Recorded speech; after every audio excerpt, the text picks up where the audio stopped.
Alright, chapter 17, section 2, the Northern Renaissance. So we are going to start off actually kind of where we left off last time with the Prince and Machiavelli.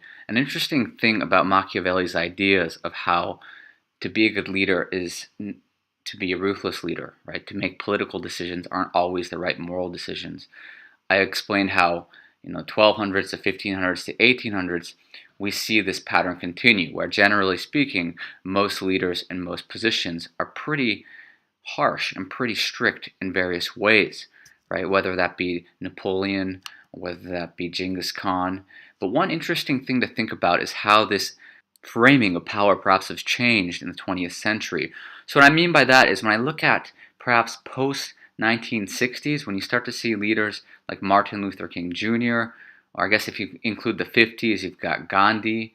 In more recent days, you have Yusuf Malala. You have all these people who are perhaps not the classic Machiavelli type of leaders emerging to become leaders of very large organizations and large groups. So it's one of those things where there is no clear answer, but it's something to take into consideration. Are Machiavelli's ideas perhaps obsolete in the 21st century?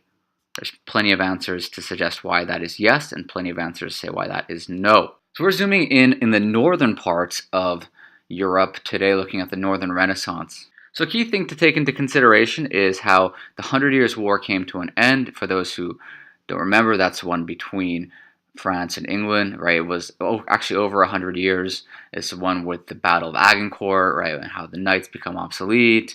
And some territories gained, some territories lost. Ultimately, neither side really gains much territory overall.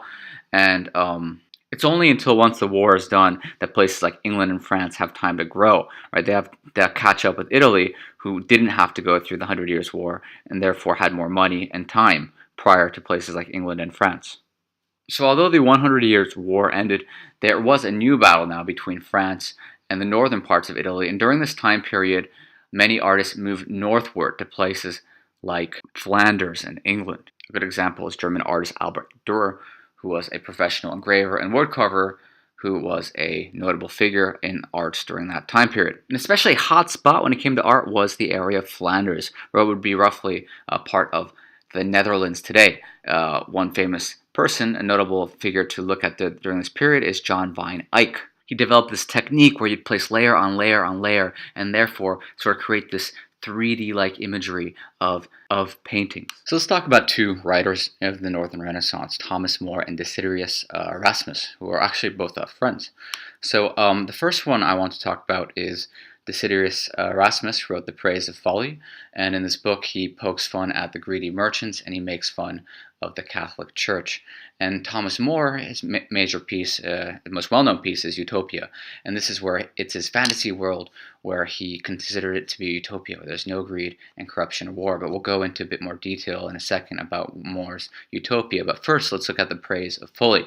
So in this story, the main character is Folly, who narrates throughout the piece, and he, throughout this piece, pokes fun and makes fun of the Catholic Church at all levels, whether it be the Pope, monks, cardinals, and it gives you an idea of sort of the tone people have towards religious institutions during this time, where people are beginning to have much less trust and faith they had in the various religious institutions in comparison to the Middle Ages, where you had, the Pope was essentially the strongest person in Europe, debatably speaking, and most people who could read and write were the monks and those who worked for the church. But now tides are slowly turning towards an environment that is more pro-science and less pro-church. Again, keep in mind, people are still religious. They're not anti-church, right? They're not religious, but there's much less faith they had in the church and in religion than in comparison the 300, 400, 500 years ago. Interesting fact, this book was dedicated to his friend Thomas More, who wrote the book Utopia. So a few interesting facts about this book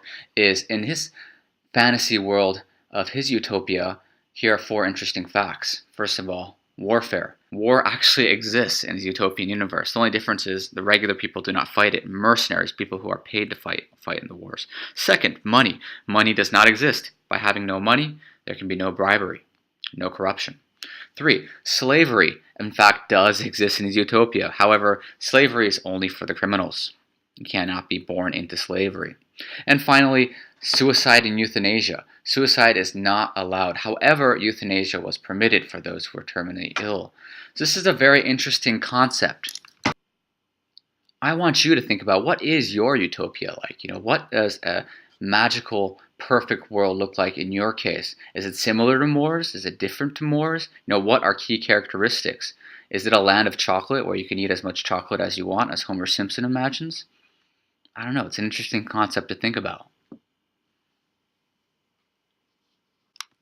Now, during this time period, we see perhaps one of the most prominent writers ever emerge in the 16th century in England, William Shakespeare. His works include Midsummer Night's Dream, Romeo and Juliet, Julius Caesar, Othello. The list goes on and on.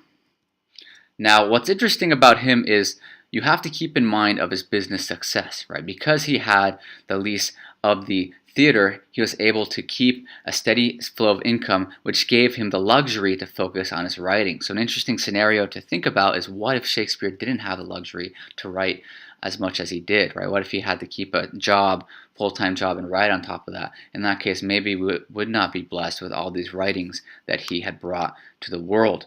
Now, Shakespeare was truly a revolutionary. He not only created all these pieces of work, but he also went on to create words. Yes, in fact, he just made up words. He made up slangs. And the list is quite a large one. Bandit, circumstantial, cold-blooded, gossip, impede, bloodstained. All these words are actually quite common, like eyeball, in the English vernacular today. But all these, in fact, were invented by William Shakespeare himself. So it's interesting how, the English vernacular continues to change every year, and every 3-4 months we see new words emerge. I mean, just in the last 3, 4, 5 years alone, we've seen words like YOLO, bay, turnt, zero, chill. All these words are constantly emerging, and it's very interesting to see how English is constantly changing and how new words are being introduced to our English vernacular.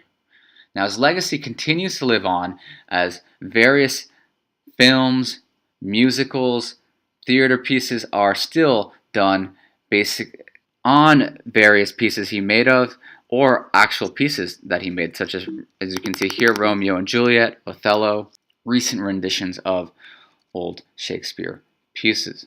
You have films like Julius Caesar, The Tempest. Keep in mind, these are 60 years apart. Romeo and Juliet. This is a film called 10 Things I Hate About You, which is based on a Shakespearean piece. And I'm sure all of you sometime in high school will read 1 or 2, 3 maybe Shakespeare pieces throughout your time. Alright, so quick quiz time. Can you guess what each movie is based on, or which Shakespearean piece it's based on? So the first one, Lion King, it is based on Hamlet. The West Side Story is based on Romeo and Juliet. And finally, 10 Things I Hate About You is based on Taming of the Shrew. Did you get all of them right? Finally, the last major point about this section is based on Johannes Gutenberg. He invented the printing system, which was based on a system the Chinese had created in the 11th century. And he was able to basically make this system in Europe, which he helped publishers print many Bibles. People call this the Gutenberg Bible. So many pieces of the Bible were distributed and printed out in mass during this time period.